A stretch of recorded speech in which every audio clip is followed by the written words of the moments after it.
नमस्कार दोस्तों। सबसे पहले आप सबका बहुत बहुत धन्यवाद कि आपने मेरे पहले ही वीडियो कोरोना से मुक्ति की भविष्यवाणी को इतना सपोर्ट किया कि इसे 12,000 लोग देख चुके हैं और 80 लोग करीब सब्सक्राइब भी कर चुके हैं। आज हम एक ऐसे सब्जेक्ट पर चर्चा करेंगे जिसके बारे में हर रोज़ हज़ारों बातें होती हैं, सत्संग होते हैं, राजनीति भी होती रहती है, पर जिसे अभी भी ठीक तरह से नहीं समझा गया है। यह विषय बहुत बड़ा है, पर कोशिश रहेगी कि इसे कम से कम शब्दों में थोड़ा बहुत तो जान ही लिया जाए। आइए अब चर्चा करें कि ज्योतिष में जो कुंडली बनाई जाती है उसमें कुछ घरों को धर्म स्थान क्यों कहते हैं।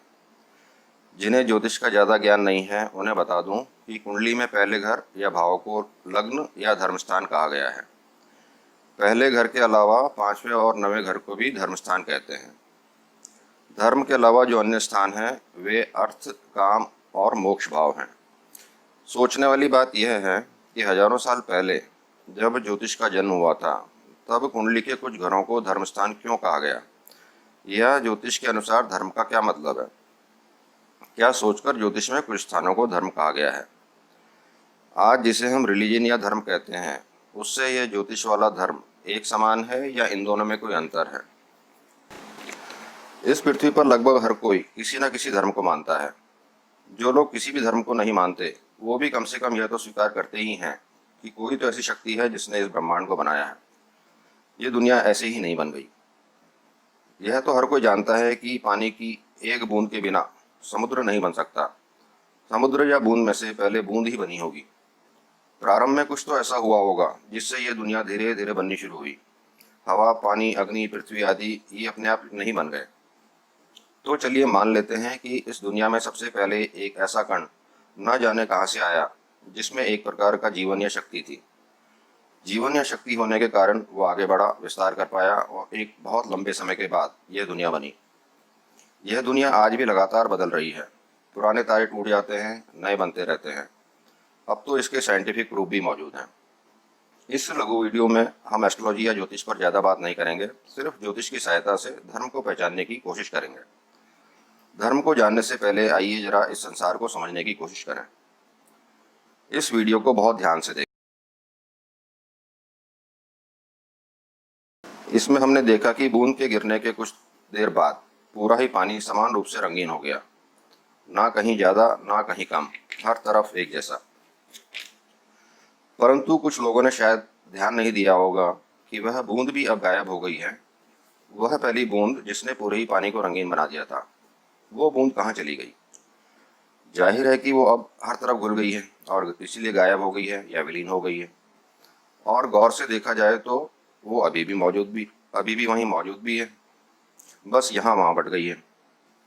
और यदि कोई पूरे पानी में फैली इस सारी रंगीनियत को वापस इकट्ठा कर दे तो उसकी मात्रा उसी बूंद के बराबर होगी जो हमने शुरुआत में डाली थी।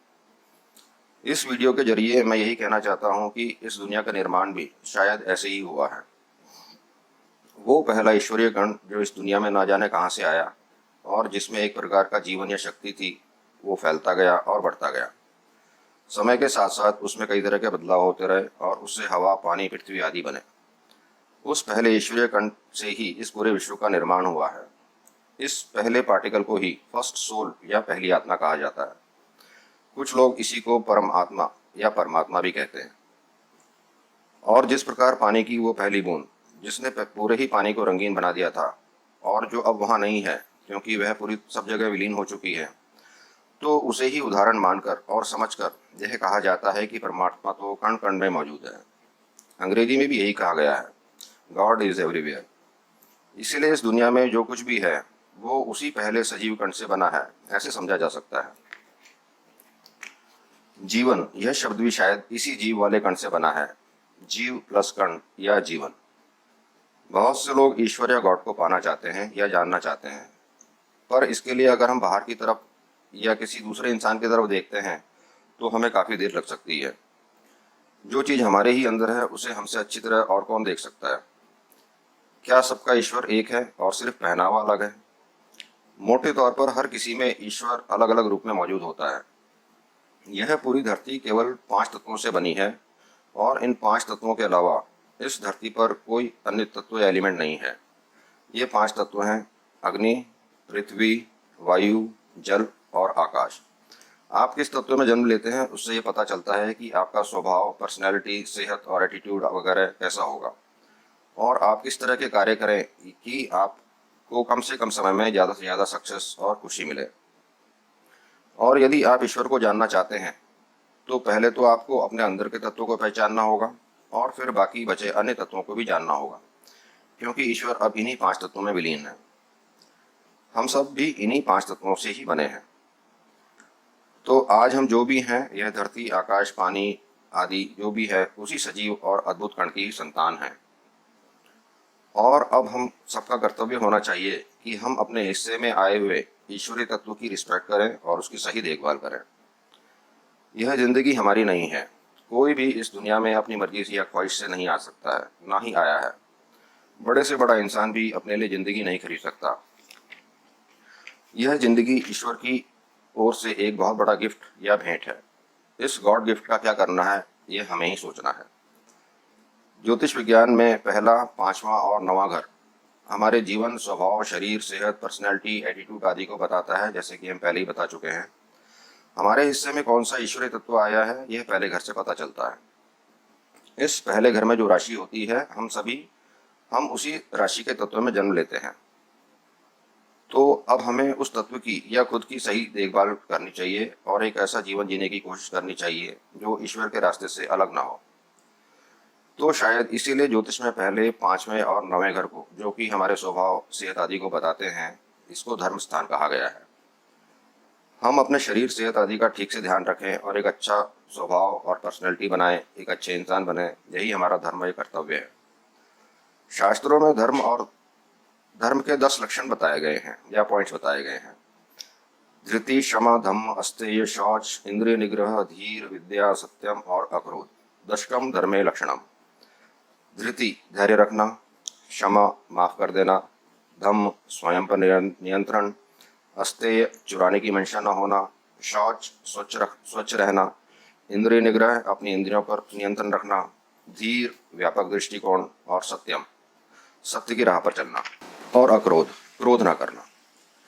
तो धर्म, जिसे आजकल रिलीजन कहा जाने लगा है, इन दोनों में अंतर है।